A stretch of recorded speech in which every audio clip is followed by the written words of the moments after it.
بہت ساری باتیں ہوئی، آئیے اب کچھ ایسی باتیں میں آپ تک پہنچاؤں، کیونکہ آنے والا مہینہ جو ہے ذی الحجہ کا مہینہ ہے، اور اس میں بھی بہت ساری فضیلتیں ان 10 دنوں کی آئی ہے۔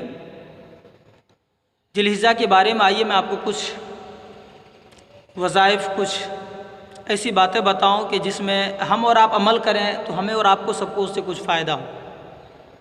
آپ نے بہت ساری باتیں سنی، لیکن کچھ ایسی بھی باتیں آپ سماعت کر لیں۔ عشر ذی الحجہ کے فضائل بہت سارے ہیں۔ اللہ تعالیٰ نے ذی الحجہ کی ابتدائی 10 راتوں کی عظمت وہ شان ظاہر کرتے ہوئے سورہ فجر میں اس کی قسم ذکر فرمائی ہے، والفجر ولیال عشر والشفع والوتر، قسم ہے صبح کی، قسم ہے صبح کی، اور 10 راتوں کی قسم، اور 10 راتوں کی قسم ہے جفت کی اور طاق کی۔ 10 راتوں سے مراد کون سی راتیں ہیں؟ اس کی وضاحت و تفسیر حدیث پاک میں وارد ہے۔ سیدنا جابر رضی اللہ تعالیٰ عنہ نبی کریم صلی اللہ تعالیٰ علیہ وسلم سے روایت کرتے ہیں، آپ صلی اللہ علیہ وسلم نے ارشاد فرمایا، 10 راتوں سے مراد ذی الحجہ کی 10 راتیں ہیں۔ 10 راتوں سے مراد ذی الحجہ کی 10 راتیں ہیں۔ وتر سے مراد 9 ذی الحجہ عرفہ کا دن ہے، اور شفع سے مراد 10ویں ذی الحجہ یوم النحر کا دن ہے۔ عشر ذی الحجہ میں عبادت سے متعلق جامع ترمذی شریف میں حضور نبی کریم صلی اللہ تعالیٰ علیہ وسلم کا ارشاد مبارک ہے کہ سیدنا ابو ہریرہ رضی اللہ تعالیٰ عنہ سے روایت ہے کہ حضور نبی کریم صلی اللہ تعالیٰ علیہ وسلم سے روایت کرتے ہیں، آپ نے ارشاد فرمایا، ذی الحجہ کے ابتدائی 10 دنوں میں، ذی الحجہ کے ابتدائی 10 دنوں میں کی جانے والی عبادت اللہ کی بارگاہ میں دوسرے دنوں میں کی جانے والی عبادت سے زیادہ محبوب اور پسندیدہ ہے۔ کیا ہے؟ زیادہ محبوب اور پسندیدہ ہے۔ اس میں ایک دن کا روزہ سال بھر کے روزوں کے برابر اجر و ثواب رکھتا ہے، اور اس کی ایک رات کا قیام شب قدر میں عبادت کرنے کے برابر اجر و ثواب رکھتا ہے۔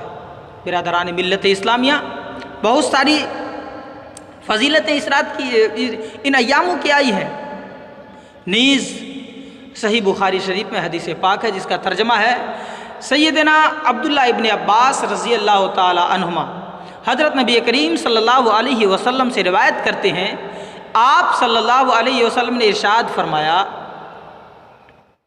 کوئی عمل ایسا نہیں، کوئی عمل ایسا نہیں جو ان دنوں کے عمل سے افضل ہو، جو ان دنوں کے عمل سے افضل ہو۔ صحابہ کرام نے عرض کیا، اور جہاد؟ فرمایا جہاد بھی نہیں۔ صحابہ کرام نبی کریم صلی اللہ علیہ وسلم عرض کیا، یا رسول اللہ صلی اللہ علیہ وسلم جہاد؟ پیارے آقا صلی اللہ علیہ وسلم نے فرمایا کہ نہیں، جہاد بھی نہیں، سوائے اس مجلس، سوائے اس مجاہد شخص کے جو اپنی جان اور اپنے مال کو خطرہ میں ڈال کر دشمن سے مقابلہ کرے اور کچھ لے کر واپس نہ لوٹے۔ اللہ اکبر! دیکھیں مسلمان، اور شعب الایمان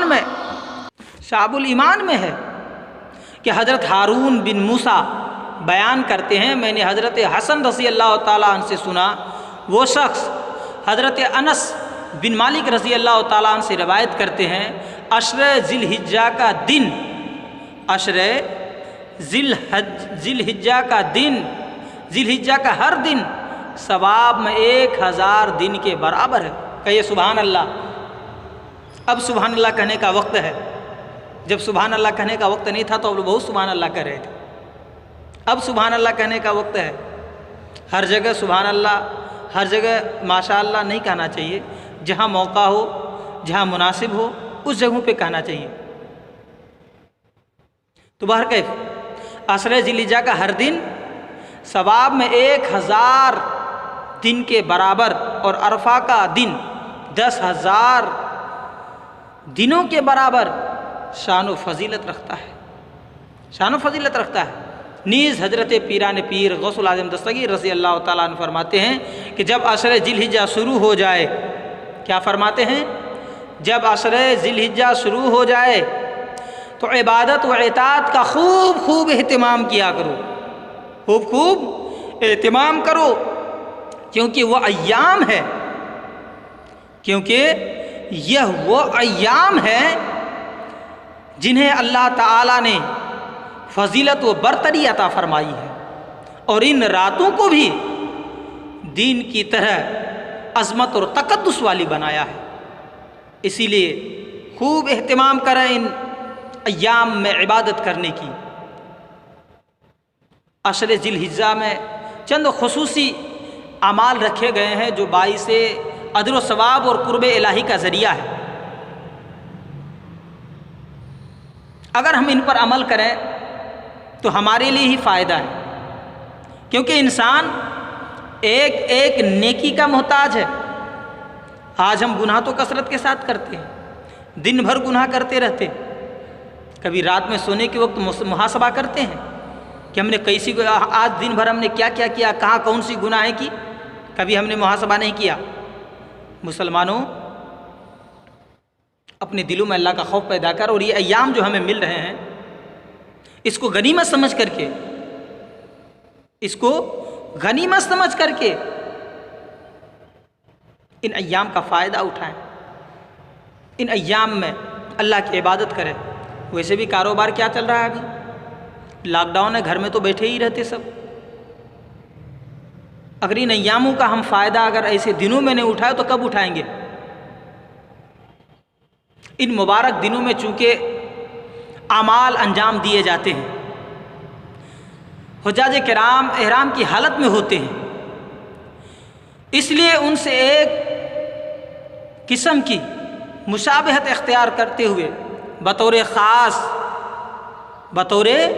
خاص قربانی کرنے والوں کے لیے مستحب ہے، قربانی کرنے والوں کے لیے یہ مستحب ہے کہ یکم ذی الحجہ سے قربانی کا جانور ذبح کرنے تک ناخن تراشے اور بال کترنے سے منع فرمائے، بال کترنے سے منع فرمائے۔ چنانچہ صحیح مسلم شریف میں حدیث پاک ہے جس کا ترجمہ ہے، میں عربی عبارت اس لیے بیان نہیں کر رہا ہوں کہ باتیں بہت طول ہو جائیں گی، جس کا ترجمہ ہے حضرت عمر بن مسلم عمار بن عقیمہ لیثی رضی اللہ تعالیٰ عنہ سے روایت ہے، انہوں نے فرمایا میں نے حضرت سعید بن مسیب رضی اللہ تعالیٰ عنہ سے سنا، وہ فرماتے ہیں میں نے ام المومنین حضرت ام سلمہ رضی اللہ تعالیٰ عنہا کو فرماتے ہوئے سنا، حضرت رسول اللہ صلی اللہ علیہ وسلم نے ارشاد فرمایا جس شخص کے پاس ذبح کرنے کے لیے جانور ہو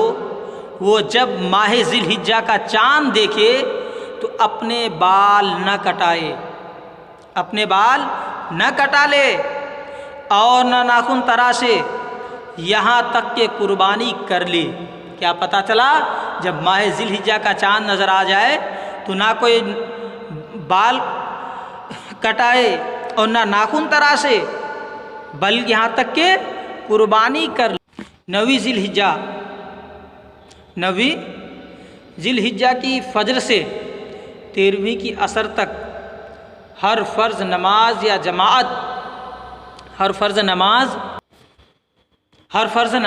جماعت ادائیگی کے بعد اہل اسلام تکبیر تشریق کا ضرور اہتمام کریں، تکبیر تشریق کا ضرور اہتمام کریں۔ تکبیر تشریق کیا ہے میں اس کو بھی بتا دوں، تکبیر تشریق کیا ہے آپ اس کو بھی جاننے کی کوشش کریں۔ مسلمانوں جب وقت آتا ہے تو ہم خرافات کرنے میں آگے رہتے ہیں، گناہ کرنے میں آگے رہتے ہیں، ہر کام میں آگے رہتے ہیں، سوائے اپنے دینی چیزیں سیکھنے کی ہم ہر دینی معاملے میں پیچھے ہیں۔ مسلمانوں کو تکبیر تشریق بھی نہیں پتہ کہ تکبیر تشریق کس کو کہتے ہیں۔ بغور آپ سماعت کریں،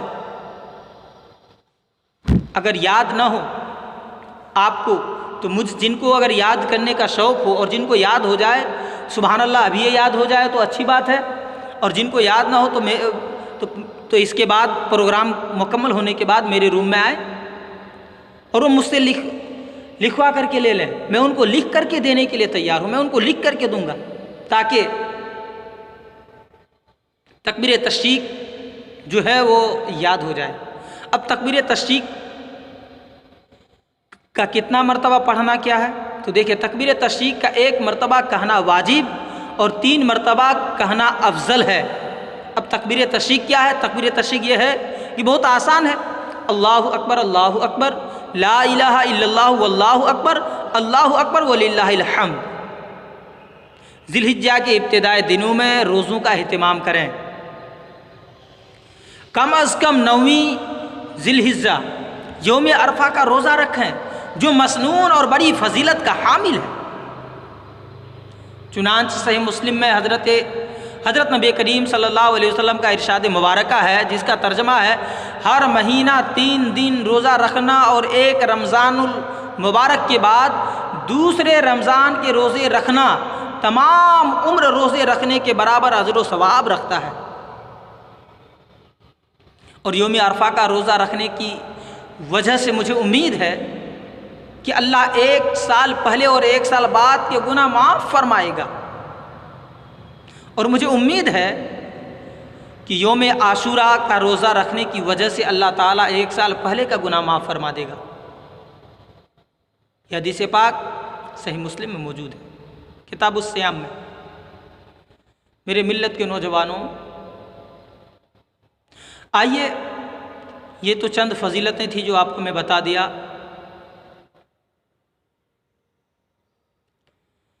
اب یہ بھی میں آپ کو بتا دوں کہ استطاعت نہ رکھنے والوں کے لیے قربانی کے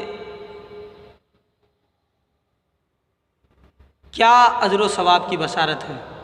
جیسے کوئی شخص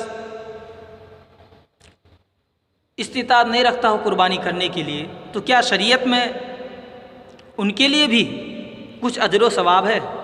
تو یقیناً مسلمانوں، شریعت میں ان کے لیے بھی کچھ اجر و ثواب ہے۔ آپ بغور سماعت کریں، جو شخص قربانی کرنے کی استطاعت و گنجائش نہیں رکھتا ہے اس کے لیے حضور نبی کریم صلی اللہ علیہ وسلم نے از راہ کرم یہ بشارت عطا فرمائی کہ وہ زائد بال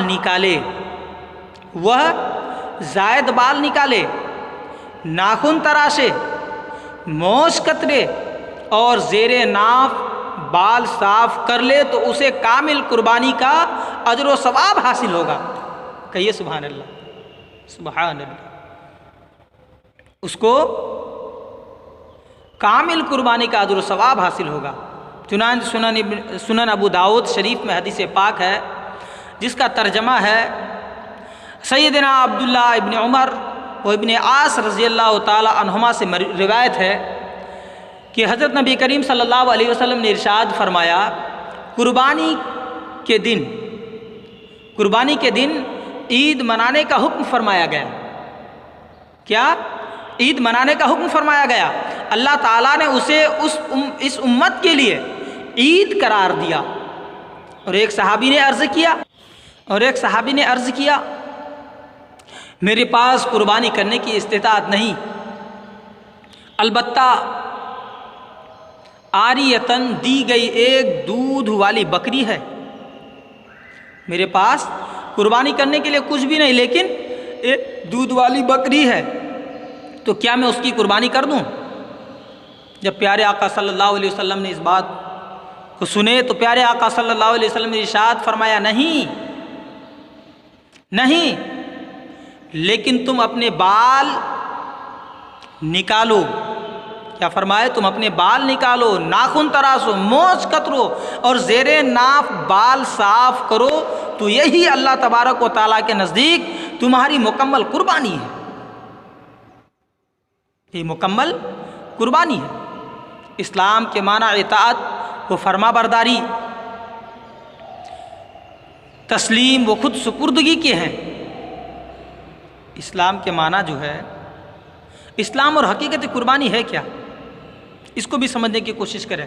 تو اسلام کے معنی اطاعت، فرما برداری، تسلیم و خود سپردگی کے ہیں، جو خود رائی، خود بینی، خود سری اور سرکشی کے برعکس ہے۔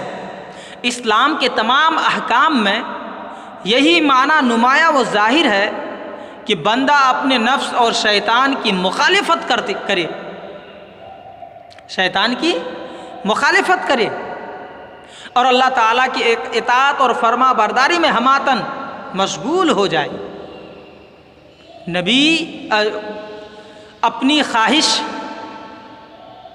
اپنی خواہش و مرضی کو چھوڑ کر خدائے ذوالجلال کی رضا و خوشنودی حاصل کرنے میں ماہو اور مصروف ہو جائے، ہمیشہ اللہ کی رضا جو حاصل کرنے میں لگے رہے، اپنی رائے اور ارادہ کو مشیت خداوندی کے آگے قربان کر دے، خود سری کو ترک کر کے خود سپردگی کا شیو اختیار کرے،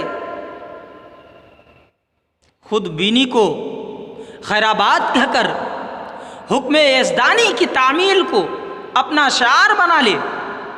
قربانی کا معنی و مفہوم اور حقیقت قربانی یہی ہے، قربانی کا معنی و مفہوم اور حقیقت قربانی یہی ہے۔ صرف آج ہمیں سمجھنے کی ضرورت ہے، جب تک بندہ اپنی طاقت اور قوت، فکر و خیال، جسم و جان و مال و دولت، لمحات و ساعات، اپنا سب کچھ راہ خدا میں صرف کرنے کا پختہ ارادہ نہ کر لے اور ان چیزوں کے ذریعے تقرب الہی حاصل کرنے کا عزم بالجزم نہ کرے، حقیقی مسلمان نہیں قرار پاتا، حقیقی مسلمان نہیں قرار پاتا، اور وہ شخص ایمان کی لذت و حلاوت سے ناآشنا ہے جو سرکشی کا خوگر ہو اور اپنے اندر اطاعت شعاری اور فرما برداری کا جذبہ نہ رکھتا ہو۔ میرے ملت کے نوجوانوں، آئیے میں آپ کو بتا دوں کہ ہمارے حضرت ابراہیم و اسماعیل علیہ السلام کی قربانی کیا تھی؟ حضرت ابراہیم و اسماعیل علیہ السلام کی قربانی کیا تھی؟ تو آئیے میں آپ کو بتا رہا ہوں، اس سے آپ کو خود اندازہ ہو جائے گا، آپ کو خود اس سے اندازہ ہو جائے گا۔ برگزیدہ مقدس انبیاء باعظمت و جانثار صحابہ پاک باز و طہارت، شعار اہل بیت اور سلف صالحین و بزرگان دین کی زندگیاں اسی حقیقت قربانی سے عبارت ہیں۔ اللہ اکبر! ان کی زندگی کے شب و روز، ماہ و سال قربانیوں اور جاں فسانیوں کی گواہی دے رہے ہیں۔ یہ قربانی ہی تھی کہ حضرت ابراہیم نبی علیہ السلام نے پیدری محبت اور مشفقانہ طبیعت کے باوجود حکم خداوندی کے پیش نظر اپنی اہلیہ محترمہ حضرت حاجرہ علیہ السلام اور اپنے شہزادہ حضرت اسماعیل علیہ السلام کو اپنے آب و گیاہ ریگزار میں چھوڑ دیا، جہاں نہ کوئی فرد بشر تھا، نہ کوئی چرند و پرند تھا۔ ایک بے آب و گیا جنگل میں چھوڑ دیا، جہاں نہ کوئی آبادی، کچھ بھی نہیں تھی۔ جب حضرت اسماعیل علیہ السلام 13 برس کی عمر کو پہنچے تو اللہ تعالیٰ کے حکم کی تعمیل کرتے ہوئے حضرت ابراہیم نبی علیہ السلام نے پیدرانہ محبت کو قربان کر دیا اور اپنے فرزند لبند کے حلقوم پر چھری چلانے کے لیے مستعد ہو گئے، اور اپنے فرزند دل بند کے حلقوم پر چھری چلانے کے لیے مستعد ہو گئے۔ حضرت اسماعیل علیہ نبی علیہ السلام بھی کمال شوق و ذوق سے اپنی گردن جھکا دی اور اپنی جان آفری کی خاطر قربان کرنے کے لیے تیار ہو گئے، قربان کرنے کے لیے تیار ہو گئے۔ یہ قربانی ہی تو ہے کہ جب نمرود نے شعلہ بار دہکتی آگ تیار کی اور حضرت ابراہیم علیہ نبینا علیہ الصلوۃ والسلام کو آگ میں ڈالنا چاہا تو دہکتے ہوئے انگارے اور ہلاکت خیز سوزش آپ کو رضا الہی کے خلاف تصور کرنے پر آمادہ نہ کر سکی، اور آپ نار نمرود میں اترنے کے لیے تیار ہو گئے، اور آپ نار نمرود میں اترنے کے لیے تیار ہو گئے۔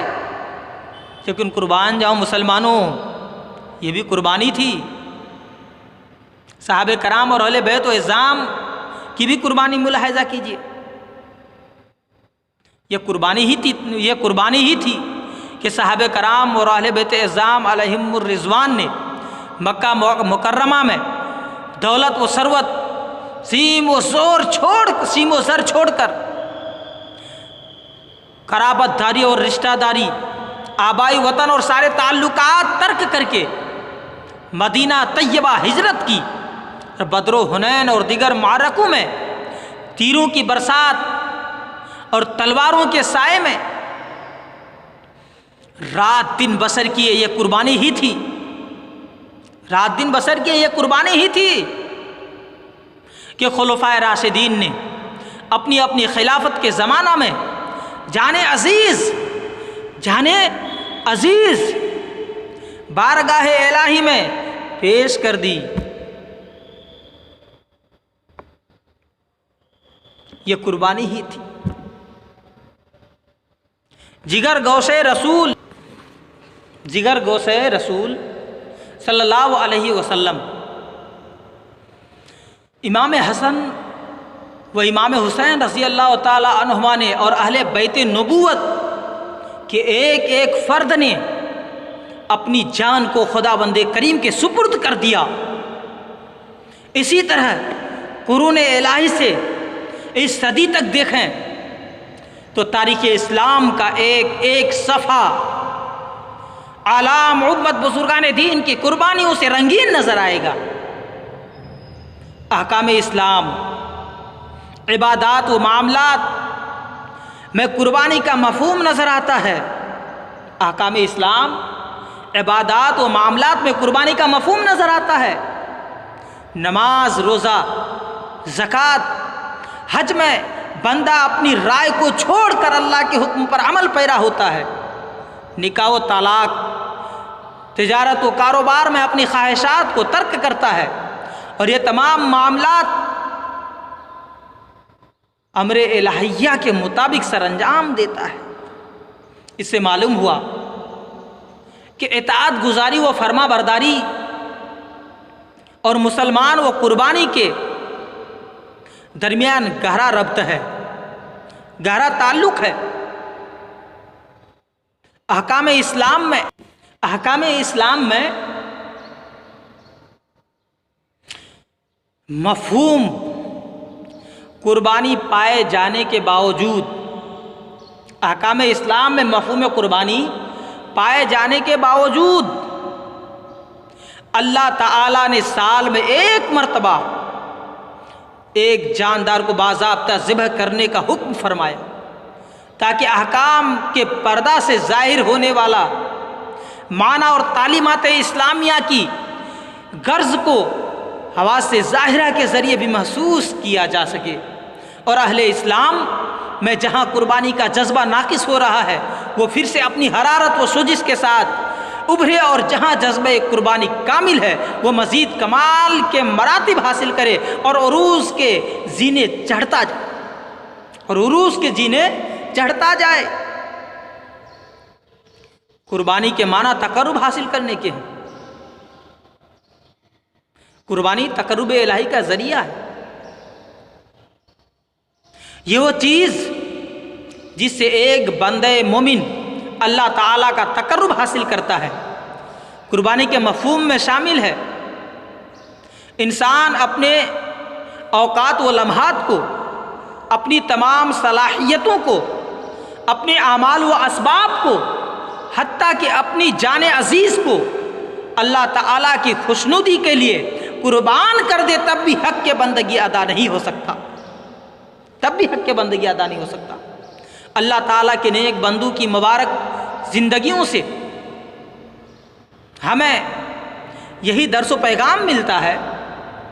بطور خاص حضرت سیدنا ابراہیم علیہ نبینا علیہ السلام کی مقدس حیات کے تمام گوشے اسی عظیم قربانی بے مثال تجلیات سے معمور ہیں۔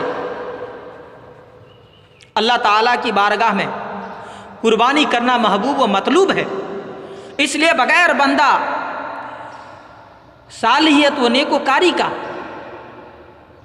وہ نیکوکاری حاصل نہیں کر سکتا۔ اللہ تعالیٰ کا ارشاد ہے لن تنالوا البر حتی تنفقوا مما تحبون، جس کا ترجمہ ٹرانسلیشن یہ ہے، مفہوم یہ ہے، تم نیکی کو نہیں پا سکتے یہاں تک کہ اس چیز سے خرچ کرو جس سے تم محبت کرتے ہو۔ یہ سبحان اللہ، کیا بات ہے! تم اس چیز کو، تم نیکی کو نہیں پا سکتے یہاں تک کہ اس چیز سے خرچ کرو جس سے تم محبت کرتے ہو۔ اللہ تعالیٰ نے سورہ کوثر میں قربانی کرنے کا حکم فرمایا، ارشاد باری ہے فصلی لربک ونحر، تو آپ اپنے رب کے لیے نماز پڑھیے اور قربانی کیجیے۔ قربانی کا مفہوم اور اس کا مقصود اطاعت و بندگی، قربانی کا مفہوم اور اس کا مقصود اطاعت و بندگی ہے۔ قربانی کے جانور گوشت پوشت خون وغیرہ بارگاہ عزتی میں نہیں پہنچتا، بلکہ اللہ تعالی بندہ کی پرہیزگاری اور اس کا اخلاص دیکھتا ہے۔ اللہ تعالیٰ بندہ کی پرہیزگاری اور اس کا اخلاص دیکھتا ہے۔ ارشاد باری ہے لن ینال اللہ لحومها ولا دماؤها ولکن ینالہ التقوی منکم، جس کا ترجمہ مفہوم ہے قربانی کا نہ گوشت اللہ تعالیٰ کو پہنچتا ہے اور نہ خون، لیکن تمہارا تقوی اس کی بارگاہ میں باریاب ہوتا ہے۔ قربانی کا نہ گوشت اللہ تعالیٰ کو پہنچتا ہے اور نہ خون، لیکن تمہارا تقوی اس کی بارگاہ میں باریاب ہوتا ہے۔ قربانی کے متعدد فضائل اور اس کے اجر و ثواب کی بابت متعدد احادیث شریفہ سے وارد ہیں۔ عید الاضحیٰ کے دن اللہ تعالیٰ کے پاس محبوب ترین عمل قربانی کرنا ہے۔ جانور کا خون پہلے مقام مقبولیت میں پہنچتا ہے، اس کے بعد زمین پر گرتا ہے، لہذا قربانی کا عمل بطیب خاطر اور نہایت خوش دلی کے ساتھ کرنا چاہیے، خوش دلی کے ساتھ کرنا چاہیے۔ جامع ترمذی شریف میں حدیث پاک ہے جس کا ترجمہ حضرت سیدنا عائشہ صدیقہ رضی اللہ تعالی عنہا سے روایت ہے، حضرت رسول کریم صلی اللہ علیہ وسلم نے ارشاد فرمایا آدمی قربانی کے دن کوئی عمل نہیں کرتا جو اللہ تعالیٰ کے پاس خون بہانے سے زیادہ پسندیدہ ہو، اور یہ صحیح بات ہے۔ اس دن ہم کون سا عمل کرتے خون بہانے کے علاوہ؟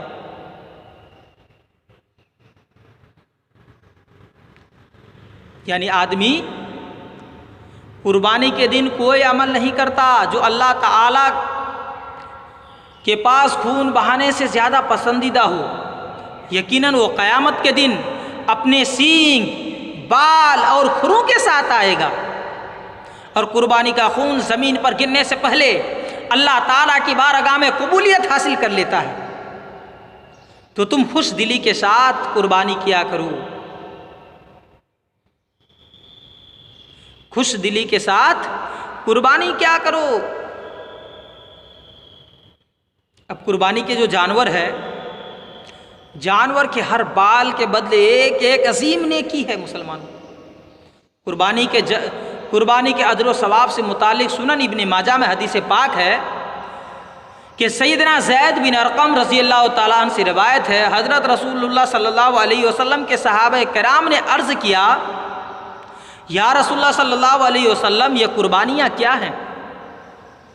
یہ قربانیاں کیا ہیں؟ تو حضور صلی اللہ علیہ وسلم نے ارشاد فرمایا، تمہارے والد حضرت ابراہیم علیہ السلام کی سنت ہے۔ قربانیاں کیا ہے؟ یہ تمہارے والد حضرت ابراہیم علیہ السلام کی سنت ہے۔ صحابہ کرام نے عرض کیا تو اس میں ہمارے لیے کیا ہے؟ یہ ہمارے باپ کی سنت ہے تو اس میں ہمارے لیے کیا ہے؟ یا رسول اللہ صلی اللہ علیہ وسلم، حضور صلی اللہ علیہ وسلم نے ارشاد فرمایا، صحابہ کرام نے عرض کیا ہمارے لیے اس میں کیا ہے یا رسول اللہ صلی اللہ علیہ وسلم؟ تو حضور نبی کریم جان رحمت صلی اللہ علیہ وسلم نے ارشاد فرمایا، چھوٹے سے بال کے بدلے ایک عظیم نیکی ہے۔ چھوٹے سے بال کے بدلے ایک عظیم نیکی ہے۔ صحابہ عرض گزار ہوئے، یا رسول اللہ صلی اللہ علیہ وسلم پھر ان کے بارے میں کیا حکم ہے؟ حضور صلی اللہ علیہ وسلم نے ارشاد فرمایا، اون کے چھوٹے سے بال، ان کے چھوٹے سے بال کے بدلے ایک عظیم نیکی ہے۔ عید الاضحیٰ کے روز اس عمل سے افضل وہ بہتر کوئی مال نہیں جو قربانی کے لیے خرچ کیا جاتا ہے، جیسا کہ شعب الایمان میں حدیث پاک ہے۔ سیدنا عبداللہ ابن عباس رضی اللہ تعالیٰ عنہما سے روایت ہے کہ رسول کریم صلی اللہ علیہ وسلم نے ارشاد فرمایا، عید کے دن سب سے بہترین درہم وہ ہے جو ذبح کیے جانے والے جانور میں خرچ کیا جائے۔ عید کے دن بہترین درہم، بہترین مال وہ ہے جو ذبح کیے جانے والے جانور میں خرچ کیا جائے۔ آج کل ہم پریشان ہو جاتے ہیں، اگر جانور کی قیمت بڑھ جائے تو ہم پریشان ہو جاتے ہیں۔ لیکن بتا میں افضل قربانی کون سی ہے؟ قربانی کے جانوروں کی قیمتیں بڑھ جاتی ہیں تو بعض لوگ فکر مند ہوتے ہیں اور ان پر قیمتوں کا اضافہ بڑا گرا گزرتا ہے، لیکن اس کی وجہ سے تنگ دل نہیں ہونا چاہیے۔ قیمت بڑھنے کی وجہ سے تنگ دل نہیں ہونا چاہیے، بلکہ خوش دلی کے ساتھ قربانی کرنی چاہیے۔ اس کے متعلق کنز المال میں حدیث پاک